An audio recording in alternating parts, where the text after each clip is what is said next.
જોઈએ વિગતવાર સમાચાર તો સીએમ ભૂપેન્દ્ર પટેલ આજે કોડીનાડના કડવાસણ ગામની મુલાકાત લેશે। આપણે જણાવી દઈએ કે અસરગ્રસ્ત વિસ્તારોના ખેડૂતો સાથે મુખ્યમંત્રી ચર્ચા કરશે। ગીર સોમનાથ જિલ્લામાં ભારે વરસાદથી ખેડૂતોને મોટું નુકસાન છે, ત્યારે માળિયા તાલુકાના પાણીદરા ગામના ખેડૂતો સાથે પણ વાત કરશે। મંત્રી અર્જુન મોઢવાડિયા, પ્રદ્યુમન બાજા, કૌશિક વેકરિયા પણ જોડાશે। મુખ્યમંત્રી ભૂપેન્દ્ર પટેલ ખેડૂતોની સ્થિતિનો તાગ મેળવશે। તો આપણે જણાવી દઈએ કે કમોસમી વરસાદ જેના કારણે ખેડૂતોને મોટા પાયે નુકસાન થયું છે, ત્યારે આજે સીએમ ભૂપેન્દ્ર પટેલ કોડીનાડના કડવાસણ ગામની મુલાકાત લેવાના છે। અસરગ્રસ્ત વિસ્તારોના ખેડૂતો સાથે મુખ્યમંત્રી ચર્ચા કરશે અને તેમની વ્યથા સાંભળશે। વધુ માહિતી મેળવીશું, સંવાદદાતા રોહિત છે ફોનલાઈન પર। રોહિત, એક તરફ કમોસમી વરસાદે ખેડૂતોને મોટા પાયે નુકસાન કરાવ્યું છે, ત્યારે સીએમ આજે કડવાસણ ગામની મુલાકાત લેવાના છે, શું અપડેટ? કોડીનાર, છોતરાપાડા અને વેરાવળ પંથકની અંદર જે વરસાદના કારણે જે ભારે નુકસાન થયું છે, ખાસ તો જે મંત્રીઓ દ્વારા પણ પેલા વિઝિટ કરી હતી, તો આજે મુખ્યમંત્રી ખાસ કરીને છે તે કડવાસણ ગામની મુલાકાત છે અને કડવાસણ ગામના લોકો સાથે ખાસ તો જે ખેડૂતો, જે અસરગ્રસ્ત ખેડૂતો છે તેની સાથે મુલાકાત કરશે અને જે અસરગ્રસ્ત ખેડૂતોને જે આશ્વાસન છે તે પણ આપશે અને તેની સાથોસાથ જે નજીકના વિસ્તારની અંદર જે તે વિસ્તારોમાં હજુ પણ જે સંપૂર્ણ જે પાણીની અંદર પાક તકદીર છે તેવા પાકની પણ મુલાકાત ખાસ કરીને મુખ્યમંત્રી છે તે લઈ શકે છે, પરંતુ કડવાસણ ગામના ખેડૂતો સાથે ખાસ તો સંવાદ કરશે। જી બિલકુલ રોહિત, માહિતી બદલ આભાર।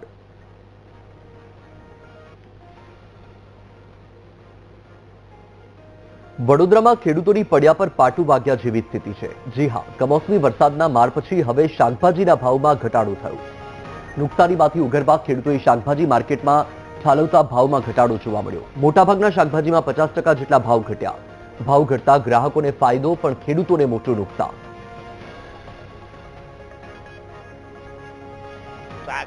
एकदम खराब थी है कि चलो भाई એને પૈસા ગળવા, ખેડૂતોને પૈસા ગળીને જ આલો એવું થઈ ગયું છે અત્યારે અમારે।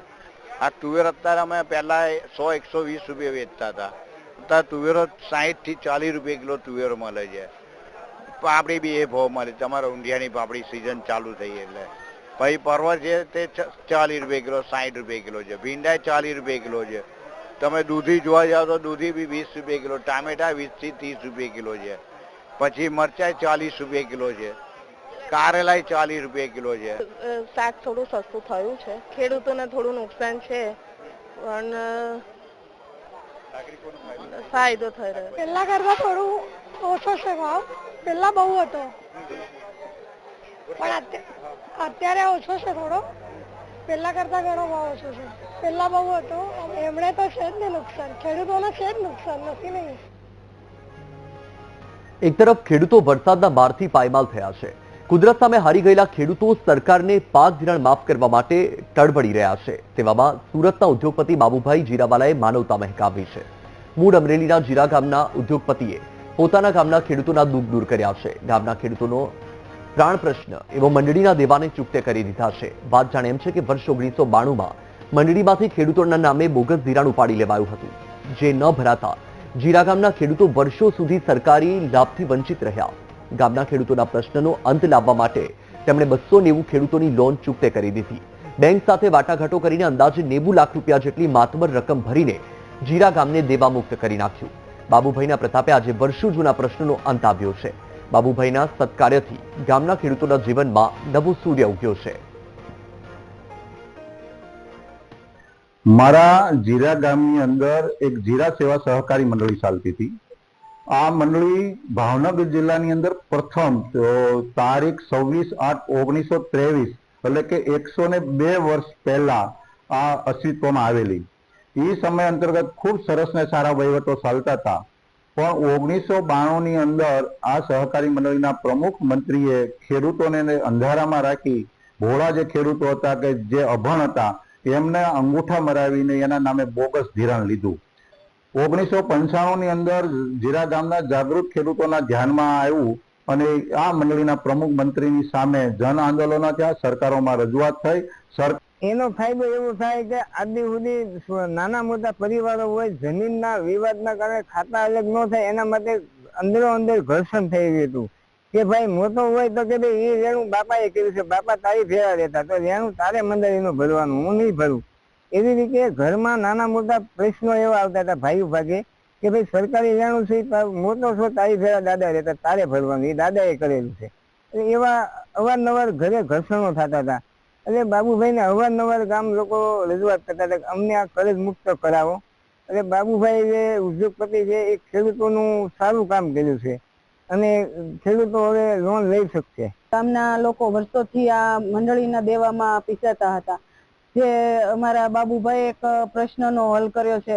જે અત્યારે બાબુભાઈએ ભાવનગર બેંક કોઓપરેટિવ બેંકમાં ગયા અને જે ખેડૂતોનો જે પ્રશ્ન હતો એ પ્રશ્ન હલ કરી અને એને 89 લાખ જેવું ભર્યું અને અમારા ખેડૂતોને દેવા મુક્ત કર્યા છે. અને જ્યારે એને કોઈ નાતજાત જોઈ નથી, બધા જ ખેડૂતોને દેવા મુક્ત કર્યા છે. જે ખેડૂતો અત્યારે ખુશ છે. પેલા એ લોકો લોન ન લઈ શકતા, જે કોઈ સરકારી સહાય મળતી એ સહાય પણ ન મળતી. અનામતમાં ફાળવણી અંગે બોલ્યા સાંસદ ગેનીબેન ઠાકોર. ઓબીસી સમાજ માટેની 27% અનામતમાં સૌથી દયનીય સ્થિતિ ઠાકોર સમાજની. ઓબીસી કેટેગરીમાં 146 જેટલા સમાજ આવે છે. જો વસ્તીના આધારે ફાળવણી થાય તો ઠાકોર સમાજને ફાયદો થાય. જેટલી અનામત એસટી એસસીને મળી તેટલી ઠાકોર સમાજને મળી હોત તો સારું હોત. આજે ઠાકોર સમાજનો એક પણ વ્યક્તિ મોટો અધિકારી નથી. ઠાકોર સમાજના ઉત્થાન માટે અનામતમાં વર્ગીકરણને ખુલ્લું સમર્થન કરું છું. કે જે આદિવાસી હતા તો એને 14% એને બજેટે મળ્યું અને અનામતે મળી. દલિત હતા એટલે એને 8.5% મળી પડે, એને પેન્શન એટલી જ મળી. એટલે કમ્પ્લેટ 8.5% એ દલિત વર્ગમાંથી આવે છે. 14% આદિવાસીઓમાં 5 જગ્યા ભરવાની હોય તો એમાંથી 14 આવે છે. એટલે આપણાને હું કોઈ સરકારો કે એના માટે કોઈ ટીકા ટિપ્પણી નથી કરતી, પણ જ્યારે આદિવાસીઓને અને દલિતોને આ બેને આર્થિક રીતે અને શૈક્ષણિક રીતે અનામત મળી, એ ટાઈમે જો ભેગી ઓબીસી ને મળી ગઈ હોત તો એક મોટા શૈક્ષણિક સંકુલો બન્યા હોત. આજે હમણાં 50,000 લાખ રૂપિયા ઉઘરાવાની જે વાત આવી ને એ કદાચ આપણાને વસ્તીના ધોરણે બજેટ મળતું થઈ ગયું હોત અને હજી પણ થશે, ત્યારે જ આ સમાજનો ઉદય થવાનો છે. જેની જેટલી વસ્તી એટલું એને બજેટ મળવું જોઈએ અને જેને જેટલી વસ્તી એટલી એને અનામત મળવી જોઈએ. આ ક્લિયરમાં ક્લિયર. જેને જેટલી આપણાથી ઘણા હોય તો એને ઘણી આપો, આપણે ઓછા હોય તો ઓછા આપો, પણ વસ્તી જેટલી છે એને એટલું રાજ્ય સરકાર હોય કે કેન્દ્ર સરકાર એનું બજેટ અને સામાજિક રીતે શૈક્ષણિક રીતે જેટલી વસ્તી છે એટલી અનામત. કોઈ 49 કે 27 કે ભાઈ 8.5 કે 14 આવું કોઈ બંધારણ પેલામાં નથી. જૂનાગઢમાં ગુમ થયેલા મહાદેવ ભારતી બાપુને શોધવા તપાસનો ધમધમાટ. મહાદેવ ભારતી બાપુને શોધવા ડોગ સ્ક્વોડની મદદ લેવાઈ. પુનિત આશ્રમ તરફના માર્ગ પરથી મહાદેવ ભારતી બાપુ ચાલ્યા હતા. મહામંડલેશ્વર મહાદેવ ભારતીએ ટ્રસ્ટીને ફોન કર્યાનો દાવો કરાયો છે. મહાદેવગીરીએ મોડી રાત્રે 3:30 વાગ્યે ટ્રસ્ટી સાથે વાત કરી. ભૂલ થઈ ગઈ હોવાનું કહીને આશ્રમમાં પરત ફરવા ઈચ્છા વ્યક્ત કરી હોવાનો પણ દાવો કરાયો છે. મહાદેવગીરીએ પોતે જટાશંકર હોવાનું કહ્યું હોવાની વાત. પોલીસે મોબાઈલ લોકેશનના આધારે મહાદેવગીરીની શોધ શરૂ કરી છે. મહાદેવગીરી મોબાઈલ સાથે લઈને ગયા હોવાનું ખુલ્યું. પોલીસ અને વન વિભાગની ટીમ પણ તપાસમાં જોડાઈ. જૂનાગઢમાં ગઈકાલથી સવારથી જે ભારતી આશ્રમના જે મહાદેવ ભારતી બાપુ છે તે ગુમ થયા છે તેને લઈ સમગ્ર પોલીસ દ્વારા સઘન તપાસ હાથ ધરવામાં આવી રહી છે. આપ જે દ્રશ્યો જોઈ રહ્યા છો તે આજે ડોગ સ્ક્વોડની મદદ લેવામાં આવી રહી છે. તે આજે જે ગઈકાલે જે સીસીટીવી સામે આવ્યા હતા, આશ્રમની બહાર જે નીકળતા હોય તે સીસીટીવી સામે આવ્યા હતા. તેમજ વાત કરવામાં આવે તો આજે જે ડોગ સ્ક્વોડ દ્વારા આ જે તમામ જે રસ્તાઓ છે તેને લઈ ઉપર ડોગ સ્ક્વોડ દ્વારા ચેકિંગ હાથ ધરવામાં આવી રહી છે. હજી સુધી આ જે સાધુ હતા તેને શોધખોળ હાથ ધરવામાં આવી રહી છે. હજી સુધી પતો નથી મળ્યો. ત્યારે હાલ જે સંતો તેમજ જે સેવકો છે તેમાં પણ ચિંતાનો માહોલ જોવા મળી રહ્યો છે. ત્યારે વાત કરવામાં આવે છે આજે ડોગ સ્ક્વોડની મદદથી તપાસ હાથ ધરવામાં આવી રહી છે. જય વિરાણી, વીટીવી ન્યૂઝ, જૂનાગઢ. સમાચાર વડોદરાથી મળ્યા છે. વડોદરામાં દારૂ ઘુસાડવાના વધુ એક કિમિયાનો પર્દાફાશ થયો. બાઇકમાં ખાનું બનાવીને દારૂ છુપાવનારા 2 શખ્સો સકંજામાં. પોલીસે વાહનોમાંથી ₹72,000નો દારૂ પકડી પાડ્યો. દારૂની હેરાફેરી કરવા આરોપીઓએ બાઇકમાં બનાવ્યું હતું ચોરખાનું. પોલીસે મિતેશ રાઠવા અને જયેશ રાઠવાની ધરપકડ કરી. દારૂ મંગાવનારા સુનિલ ઉર્ફે ચડ્ડા નામનો શખ્સ વોન્ટેડ જાહેર. તો આ દ્રશ્ય તમારી ટીવી સ્ક્રીન પર વડોદરાથી સામે આવ્યા છે, જ્યાં દારૂ ઘુસાડવા માટે એક અલગ જ કિમિયો અપનાવ્યો હતો, જેનો પર્દાફાશ થયો છે.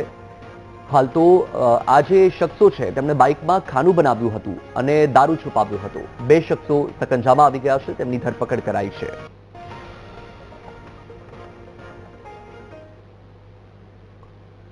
સુરતના કોસંબામાંથી મળેલા મહિલાના મૃતદેહના કેસમાં તપાસ તેજ કરવામાં આવી છે. એલસીબી, એસઓજી અને પોલીસ સહિતના 25 અધિકારી તપાસમાં જોડાયા. સમગ્ર વિસ્તારના સીસીટીવી ફૂટેજ પોલીસ ચેક કરી રહી છે. મહિલાના નજીકના વ્યક્તિએ જ हत्या કર્યાનું पुलिस ने अनुमान है.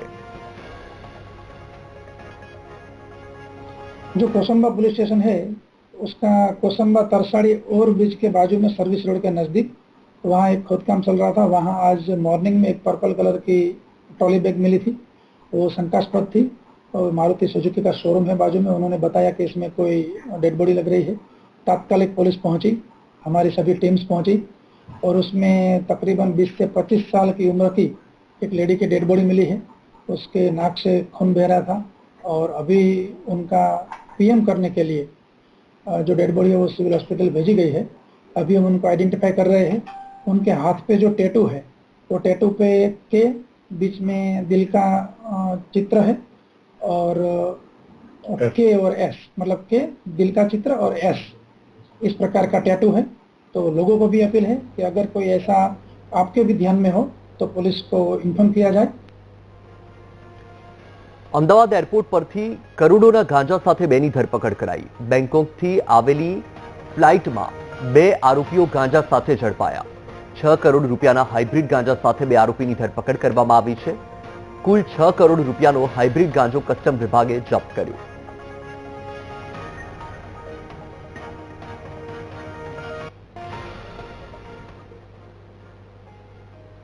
અમદાવાદના ખોખરામાં મહિલાની હત્યા લૂંટ કેસનો ભેદ ઉકેલાયો છે. પોલીસે સચિન ઠાકોર નામના આરોપીની ધરપકડ કરી.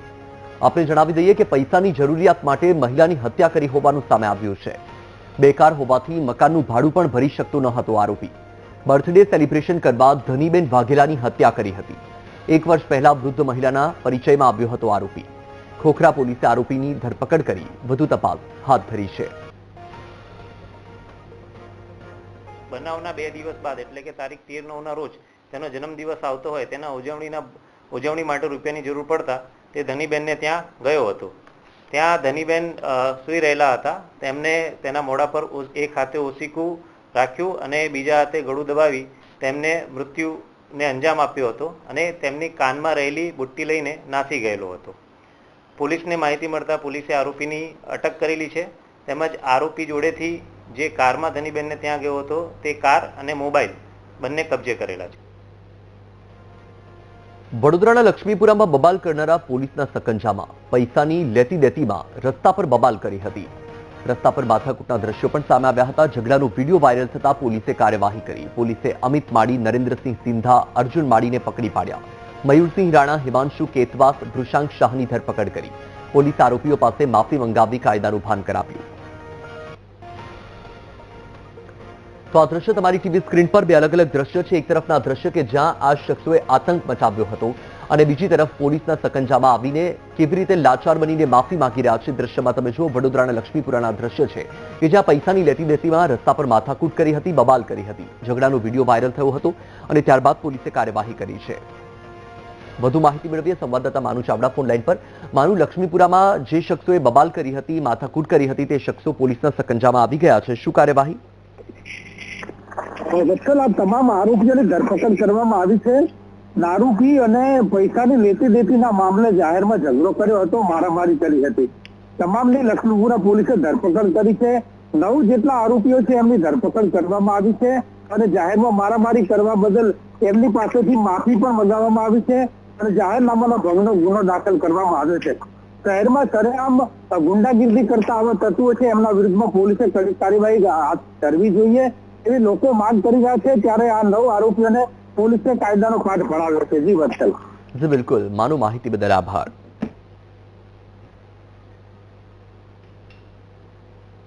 લાંબા સમયથી કાયદાથી બચી રહેલો લેન્ડ ગ્રેબિંગનો મુખ્ય આરોપીની ધરપકડ કરવામાં આવી. હેતલકુમાર ઠુમ્મરને સુરત શહેરના ક્રાઇમ બ્રાન્ચે ઝડપી પાડ્યો. કેશોદમાં પીપલિયા નગરમાં આવેલ ઉન્નતિ પોલીસ એપાર્ટમેન્ટમાં ફ્લેટ વેચાણને લઈને છેતરપિંડી થઈ. આ કેસમાં હેતલકુમારે નુનારડા ગામની રામીબેન નંદાણીયાને ફ્લેટ વેચ્યો હતો. આ ફ્લેટ હેતલ ઠુમ્મરના માતા પિતા નરોત્તમભાઈ અને વનિતાબેન ઠુમ્મરના નામે હતો. દસ્તાવેજમાં સહી કરીને 10 લાખ રૂપિયાની રકમ મેળવી લીધી હતી. પેપર મેં તમે લીધો તો છોકરાનું ભણાવવા હાટું થઈ, તો અમારું કામ હજી એમાં અધૂરું હતું. તો એ ભાઈ અમારી પાસે પેલા અમને સાવી આપી દીધી હતી, પછી એ ભાઈ સાવી અમારી પાસેથી લઈ ગયા, કામ અધૂરું. ફરિયાદી રામીબેન વાઇફ ઓફ હર્ષુભાઈ ભોજાભાઈ નંદાળિયા કે જેઓ નુનાળા ગામ ખાતે રહે છે મૂળ, અને તેઓએ આ કામના આરોપી હેટલકુમાર ઠુમ્મર, નરોત્તમભાઈ મોહનભાઈ ઠુમ્મર તેમજ વનિતાભાઈ નરોત્તમભાઈ ઠુમ્મર એ ત્રણે વિરુદ્ધ ગેરકાયદેસર કાયદાને ફરિયાદ આપી, જેમાં હકીકત એવી છે કે જે ફરિયાદીના નામે આરોપી હેતલકુમાર નરોત્તમ ઠુમ્મરના માતા પિતાના નામે ઉન્નતિ પ્લેસ નામનો એપાર્ટમેન્ટ છે, જેમાં 103 નંબરનો ફ્લેટ જેમણે ફરિયાદી રામીબેનના નામે 2016માં 10 લાખનો હવેજ લઈ અને કરી આપેલો હતો. એનું હાલનું લોકેશન સુરત ખાતે મળી આવેલું હોય, જેથી સુરત પોલીસની પણ એમાં મદદ લેવામાં આવેલી હતી અને આરોપીને ધરપકડ કરવામાં આવેલી છે. અગાઉ કઈ ગુનામાં આરોપી હેતલ નરોત્તમભાઈ ઠુમ્મર વિરુદ્ધ ઉન્નતિ પ્લેસના જે ફ્લેટના ધારકો જેમાં એના રહીશો છે તેઓને આરોપીએ એક જ ફ્લેટનો દસ્તાવેજ બીજા વ્યક્તિને કરી આપેલો, તેમજ એકાદ ફ્લેટ એવો હતો જેનું અસ્તિત્વ નહોતું તેમ છતાં પણ દસ્તાવેજ કરી આપેલો, જે અંગે તેના વિરુદ્ધ છેતરપિંડી અંગેની પણ ફરિયાદ કેસો પોલીસ સ્ટેશન દાખલ થઈ ગઈ. સમાચાર નવસારીથી. નવસારીમાં ડોક્ટરની બેદરકારીથી નવજાતે માતા ગુમાવી. આંખમાં આંસુ અને નવજાત સાથે પરિવારે કલેક્ટર ઓફિસે રજૂઆત કરી.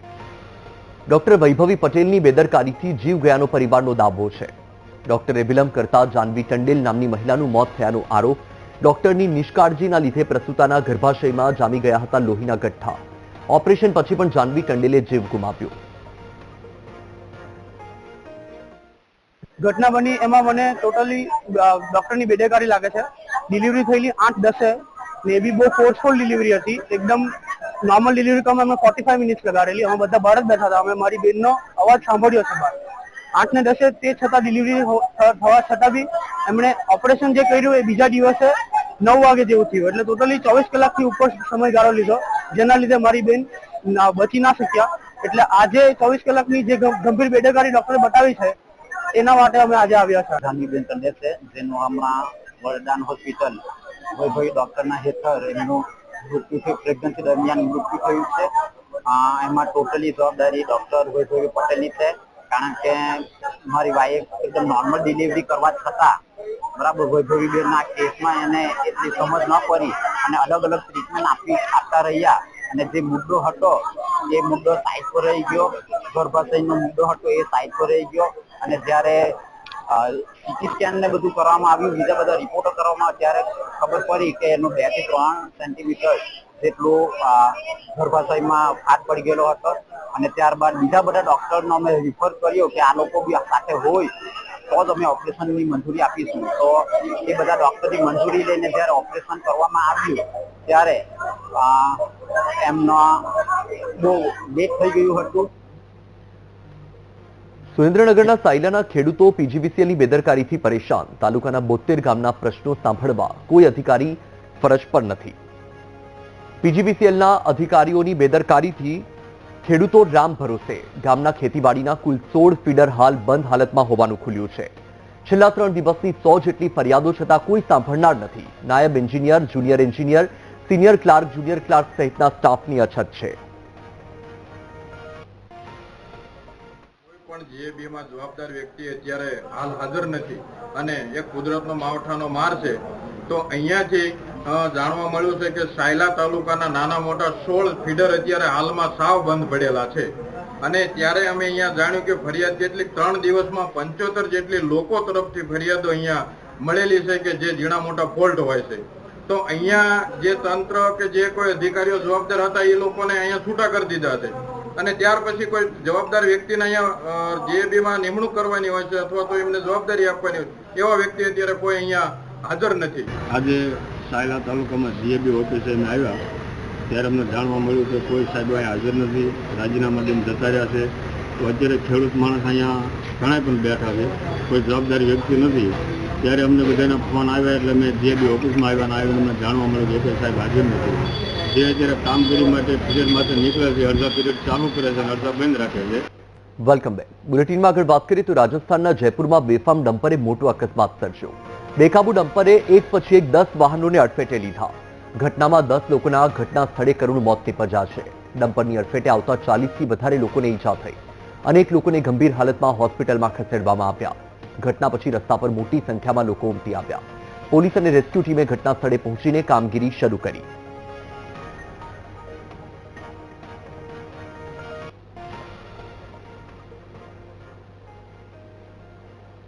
અમેરિકી પ્રમુખ ડોનાલ્ડ ટ્રમ્પનો ચોંકાવનારો ખુલાસો. પાકિસ્તાન અંડરગ્રાઉન્ડ પરમાણુ ટેસ્ટ કરતું હોવાનો ટ્રમ્પનો દાવો છે. આપને જણાવી દઈએ કે અફઘાનિસ્તાનમાં આવેલા ભૂકંપના આંચકા પરમાણુ પરીક્ષણના કારણે આવ્યા હોવાનો ટ્રમ્પે દાવો કર્યો છે. ટ્રમ્પના નિવેદનથી દુનિયાના રાજકારણમાં હિલચાલ. પાકિસ્તાન તરફથી હજુ કોઈ સત્તાવાર પ્રતિક્રિયા સામે નથી આવી.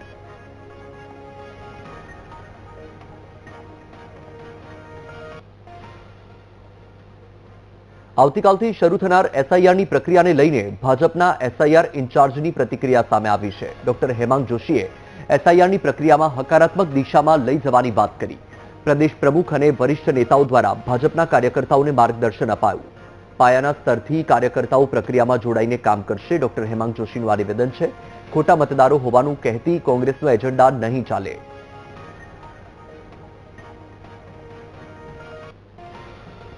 ભારતીય જનતા પાર્ટી દ્વારા પ્રદેશ સ્તરે આ સમગ્ર એક જે એસઆઈઆરની પ્રક્રિયા છે એમાં તમામ પાર્ટીના પણ લોકો જોડાય અને આ મતદાન સઘન સુધારણા માટે પોતે પોતાના બૂથ લેવલ સુધીના પ્રયાસો કરે એ બાબતનું આજે એક બેઠક રાખવામાં આવેલી છે. આ બેઠકની અંદર આપણા પ્રદેશના અધ્યક્ષ આદરણીય શ્રી જગદીશભાઈ વિશ્વકર્માજી, સંગઠન મહામંત્રી એવા આદરણીય રત્નાકરજી અને તમામ વરિષ્ઠ લોકોનું માર્ગદર્શન સૌને મળી રહ્યું છે. કેન્દ્ર સરકારના કૃષિ વિભાગની ફ્રન્ટિયર ટેકનોલોજી દ્વારા ટ્રાન્સફોર્મેશન પર રિપોર્ટ લોન્ચ કરવામાં આવ્યો. મુખ્યમંત્રી ભૂપેન્દ્ર પટેલે તેને લોન્ચ કરતા કાર્યક્રમને પીએમ મોદીના 4 સ્તંભમાંથી એક ગણાવ્યો. મુખ્યમંત્રીએ આ પ્રસંગે જણાવ્યું કે ગુજરાતે નીતિ આયોગની પહેલને સાકાર કરવાની ભૂમિકા ભજવી છે. આ જ કારણ છે કે નીતિ આયોગની થીમ પર ગ્રીડની સ્થાપના કરવામાં આવી છે. તો સુરત ઇકોનોમિક રિજન માટે 6 જિલ્લાના વિકાસ માટે કામ ચાલી રહ્યું છે. આ પ્રસંગે તેમણે દેશના વિકાસ માટે ખેતીની ભૂમિકા મહત્વની ગણાવી. તેમણે આશા વ્યક્ત કરી કે યુવાઓ જગતના તાત અને ટેકનોલોજીની સાથે જોડાયેલા લોકો એક સાથે કામ કરે. नीति आयोग के मार्गदर्शन में देश में जो 4 ग्रोथ हब विकसित किए जा रहे हैं उनमें सूरत इकोनॉमी रीजन भी शामिल है. इस क्षेत्र के 6 जिलों को ग्रोथ हब के रूप में विकसित करने की योजना भी शुरू कर दी गई है. गुजरात नीति आयोग की पहलों को अपनाने और उन्हें प्रभावी रूप से लागू करने में हमेशा अग्रणी राज्य रहा है. नीति आयोग की पैटर्न पर हमने भी राज्य स्तर पर एक थिंक टैंक गुजरात राज्य इंस्टीट्यूशन फॉर ट्रांसफॉर्मेशन यानी कि ग्रिड की स्थापना की है. ग्रिड के माध्यम से हमने राज्य में 6 आर्थिक क्षेत्रों को डेवलप करने के लिए हाल ही में रीजनल इकोनॉमी मास्टर प्लान को भी लॉन्च कर दिया. સમાચાર સુરતથી. સુરતમાં ખાનગી શાળાઓ વન ટાઈમ એડમિશન અને ટ્યુશન ફી નહીં લઈ શકે. એફઆરસી નક્કી કરેલી ફી કરતા વધુ વસૂલનાર સામે દંડનીય કાર્યવાહી થશે. સુરત ડીઓએ ખાનગી શાળાઓને એફઆરસીના નિયમોનું પાલન કરવાની કડક સૂચના આપી છે. વન ટાઈમ એડમિશન ફી અને ટ્યુશન ફી ઉઘરાવવા હવે ખાનગી શાળાઓને ભાર પડશે. ભારે વિસંગતતાની સ્થિતિમાં શાળાનું એડમિશન પણ રદ કરી શકે છે શિક્ષણ વિભાગ. મહત્વનું છે કે ફી નિયમન સમિતિએ રાજ્યના તમામ જિલ્લા શિક્ષણ અધિકારીઓને સૂચના આપી હતી, જેમાં સુપ્રીમ કોર્ટના આદેશનું ચુસ્તપણે પાલન કરવાનો આદેશ કર્યો હતો. કરવામાં આવી છે કે એફઆરસી દ્વારા જે ફી નક્કી કરવામાં આવી છે એ ફી સિવાય ઉપરાંત વધારાની પ્રવેશ ફી, સત્ર ફી અથવા તો ટ્યુશન ફી કોઈ પણ પ્રકારની કોઈ શાળા લઈ શકશે નહીં. જો શાળા આ બાબતની ફી લેતી હશે, ધ્યાનમાં આવશે તો શાળાની વિરુદ્ધમાં કડકમાં કડક કાર્યવાહી કરવામાં આવશે. કાયદાકીય કાર્યવાહી અંતર્ગત શાળાની તપાસ કરતા જો માલુમ પડતું તો શાળાને 5 લાખ રૂપિયા સુધીની દંડની જોગવાઈ કરવામાં આવી છે. આ ઉપરાંત જે પણ ફી લીધી છે એના કરતા ડબલ રિટર્ન કરવા માટેની પણ જોગવાઈઓ છે. આ માટેની સત્તા સંપૂર્ણ ફી રિવિઝન કમિટીને આપવામાં આવેલી છે અને જો વધારે બાબતની અંદર વિસંગતતાઓ જણાશે તો શાળાની માન્યતા રદ કરવા સુધીની પણ કાર્યવાહી કરવામાં